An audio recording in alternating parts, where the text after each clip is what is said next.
Alright, here's a quick video on replacing the rear quarter panel glass molding. I've just completed the job. I found this replacement here for 50 bucks shipped off of eBay, and it's in pretty darn good condition. It's got a couple light surfaces on a clear coat, but I'm replacing this one. As you can see, I don't know how this happened, but apparently somebody sideswiped the car somehow or another. And I figured it was easier to just replace this little panel than it would be to try to touch up the scratched one. Luckily, my Expedition EL, it's a 2016, has the vent glass. So I just hit the little switch and the glass kind of vents itself open with these little pivot guys here, which make it really easy for me to replace. So this little bolt here can come out.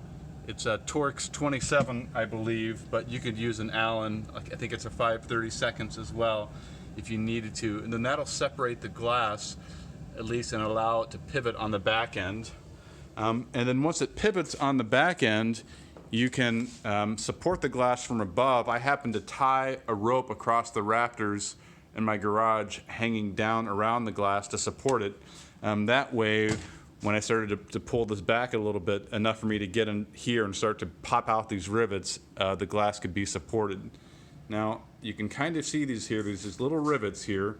There's 4, I believe. 1, 2, 3, and there's another one up there. You can drill all of those out on that side. I used a, here, I'll show it to you. I used a drill like this that has a short head, a pneumatic drill. So there's not much room to work in there. Otherwise, you might have to pull the glass off entirely, which I didn't want to have to figure out how to do. Now on this side, it's actually quite simple too. Let me get this light going on here. There it goes. So there's a little body molding here, and that just pops out. Those are just little plastic, body clips and a rubber strip. And then below that, there's those same style of rivets. There's 4 rivets there. So that was pretty much it. Pop that out, drill those rivets out too, and then you're done. You've replaced this whole quarter panel. I'm gonna wax it and shine it up here in just a moment. And that's it. I hope this helps somebody out. I didn't find a video like this anywhere myself on YouTube. All right, see ya.